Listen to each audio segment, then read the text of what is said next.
Alam mo bang may mga ugali sa pera ang mga Chinese na hindi alam ng karamihan? Pero yun pala ang dahilan kung bakit marami sa kanila ang may negosyo, may ipon at mayaman. Sa video na to, malalaman mo kung paano mo rin magagamit ang mga ugaling yun para kahit maliit ang kita mo ngayon, pwede ka pa rin umasenso. Ugali number 1. Bata pa lang tinuturuan ng humawak ng pera. Sa maraming Chinese families, bata pa lang tinuturuan na kung paano humawak ng pera. Para sa kanila, ang saving sa isang respected at honorable na ugali. Tuwing may okasyon tulad ng Chinese New Year, nakakatanggap sila ng angpaw, yung pulang sobre na may lamang pera. Pero imbis na gastusin agad, itinuturo na itabi ito, ilagay sa bangko o iipunin para sa future. At ito ang isa sa pinakamatinding mindset nila sa pera, ang 10:1 rule. Simpleng idea lang, kapag kumita ka ng 10 pesos, piso lang ang pwede mong gastusin, tapos 10 pesos ang iipunin mo. Oo, mahirap. Piso lang ang gagastusin mo? Parang imposible. Pero hindi ito tungkol sa piso. Tungkol ito sa disiplina. Ang punto lang naman dito ay mas marami ka dapat na matipid at masave na pera imbis na magastos. Ang goal, masanay habang bata pa para pagdating ng adulthood, maayos na sa paghawak ng pera. Ito pa lang ang simula. Mamaya may isang ugali silang ginagawa quietly pero nagbibigay ng malaking tulong sa pagyaman. Next, sobrang tipid pero nag-i-invest. Kilala sila sa pagiging sobrang tipid pero hindi ito tipid na kuripot lang. Marunong silang mag-prioritize at tumingin sa value kaysa brand. Mas mahalaga yung sulit kaysa sikat. Hindi sila agad nagpapadala sa uso o sa flex culture kasi practical sila pagdating sa pera. I'm not saying na hindi sila bumibili ng branded na bagay, pero very important sa kanila yung quality ng produkto, kung matagal bang magagamit. At higit sa lahat, hindi lang sila basta nagtitipid para lang mag-ipon. Ginagamit nila ang natipid na pera to invest. Usually to reinvest sa kanilang business para mas lumaki pa, pampadami ng paninda or pagpapatayo ng other branch. Yung pera, iniisip nila kung paano pakikita at mapapalago. Next, family business mindset. Sa maraming Chinese families, ang negosyo ay hindi lang source of income, kundi pamana rin ito.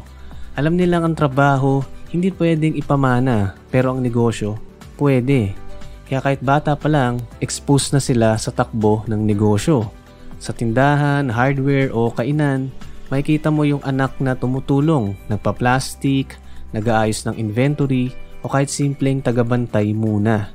Madalas sabihin ng magulang, anak, mag-aral ka ng mabuti. Pag graduate mo, ikaw nang hahawak sa negosyo natin. O kung gusto mo, magtayo ka ng sarili mong negosyo. Ganito sila mag-isip, long-term, legacy at succession. Tulad din ng mga bilyonaryong sina Henry C. at Gokong Wei, na mga anak katapon na rin nila ang nagpapatuloy sa kanilang negosyo. Kaya habang maaga pa lang, natutunan na kung paano magbenta, mag-budget at mag-manage. Hindi nakadepende sa sweldo, kundi natuturuan sila ng mindset, disiplina, diskarte at kung paano mag-create ng sariling income. Ito rin ang dahilan kung bakit marami sa kanila tuloy-tuloy ang yaman dahil buong pamilya ang nagtutulungan. If so far you find our video helpful, like and subscribe at pakihit na rin ang notification bell para updated ka lagi. Let's continue. Number 4, hindi ipinagyayabang ang yaman. Kung mapapansin mo, marami sa kanila kahit may kaya sa buhay, simple lang, manamit, walang flashy na gamit at hindi mo agad mahalata na milyonaryo na pala. Yung supplier ng parents ko sa grocery nila, Chinese siya at siya rin ang nagsusupply ng mga asukal, harina at iba pang produkto doon sa buong palengke. Pero kapag makita mo siya, kahit malaki ang negosyo niya, simple lang, manamit, nakatsinelas, walang kahit anong alahas or burloloy. At minsan pa nga ay nagko-commute lang kapag wala yung tauhan nila na nangongolekta ng bayad. Ganun siya kasimple. Bakit ganito sila? Dahil para sa kanila, mas okay yung magmukhang simple lang at yung yaman hindi naman need iyabang pa. Ayaw nila ng unwanted attention. mas importante ang cash flow at negosyo kaysa sa flashy lifestyle. Ito ang dahilan kung bakit marami sa kanila lumalaki na ang negosyo pero parang simpleng tao pa rin. At kung nagugustuhan mo to, wait mo yung susunod. Akala mo simpleng ugali lang pero yun palang sikreto kung bakit tumatagal at lumalaki ang negosyo nila. Next. Number 5, marunong sa cash flow. Isa sa pinaka-importanteng ugali ng maraming Chinese entrepreneur, hindi lang basta alam kung may benta. Alam din nila ang cash flow. Magkano pumapasok ngayong araw? Magkano ang lumabas? May kinikita ba talaga o parang puro abono lang? Hindi uso sa kanila ang bahala na. Araw-araw o linggo-linggo, sinicheck nila ang takbo ng pera. Ugali na nila yan. Kapag malit ang tubo, hindi sila nagdadrama. Agad nilang iniisip kung dapat bang taasan ang presyo, magbawas ng gastos, o magdagdag ng mas patok na produkto. Dito mo makikita ang disiplina. Hindi lang sila nakatutok sa benta, nakabantay sila sa kita. Kasi alam nila, ang perang hindi mo minomonitor, hindi mo rin mapapalaki at posibleng mawala pa. Kapag nasanay kang ganito, kahit sa personal na finances, mas madali kang makaka-adjust sa anumang hirap, loss o pagbabago sa negosyo. Ito ang isa sa mga sikreto kung bakit sila hindi basta-basta nalulugi sa business. Next, iniiwasan ang mga utang.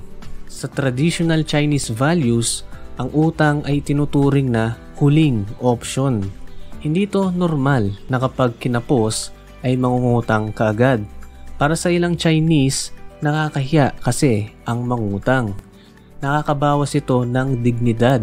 Ito yung tinatawag na losing face o kahihiyan kapag hindi mo na kayang bayaran ng utang mo. Kaya naman, uutang lang sila kung may sure plan kung paano babayaran at kung kikita pa sila ng mas malaking pera. Halimbawa, uutang sila para makabili ng mas maraming paninda o para kumuha ng bagong pwesto sa palengke. Kumbaga, pang scale ng negosyo at kwentado na kung kailan babalik ang puhunan. Hindi bara-bara ang pangungutang. Kaya yung utang sa kanila, hindi ito para bumili ng bagong cellphone o para sa luho. Sa kanila, ang utang ay isang tool at hindi pampahirap dahil wala kang pambayad. Sa bilang banda, sila rin ay marunong magpautang, lalo na sa mga suki sa negosyo kasi business strategy rin yun. Alam nilang babalik yun sa kanila, hindi lang sa kita kundi sa loyalty ng customer. Pero kahit nagpautang, may sistema at terms. Hindi basta-basta nagpapautang lang or delay payment ng walang dahilan. Next, hindi nahihiyang magbenta. Para sa marami sa kanila, ang pagbebenta ay hindi ikinakahiya. Pinagmamalaki ito. Bata pa lang, natututo na silang tumulong sa tindahan ng pamilya, sa palengke, sa sari-sari store o simpleng pwesto. Ang mindset, walang nakakahiya sa disente at marangal na kita. Kahit may language barrier man o bagong salta sa isang lugar, marunong silang dumiskarte. Hindi sila natakot mag-alok, mag-promote o makipagsapalaran. Basta legal at marangal, go lang. Sa kanila, selling is survival. At kung gusto mong umasenso, dapat hindi ka takot magbenta. Marami sa kanila, nagsimula sa halos wala. Pero dahil sa sipag, diskarte at consistency, umangat sila ng tahimik pero tuloy-tuloy. At ito pa, isang simple pero sobrang praktikal na ugali na kapag ginawa mo lagi, makakatipid ka ng libo-libo. Next na ugali, they always negotiate. Hindi naman sa pagiging barat, ito ay pagiging wais lang. Sa maraming Chinese business owners, piso-piso ang labanan. Kaya bawat matitipid, dagdag kita yan. Sanay silang tumawad o maghanap ng mas magandang deal. Pero hindi para manlamang, kundi para parehong panalo, both sides. Kapag namimili sila ng produkto o supplier, hindi sila kagad kumakagat sa unang presyo. Tinatanong nila, may mas mura ba pero same quality? Kung meron, dun sila. At kung magne-negotiate sila, hindi yung tipong talo ang kabila.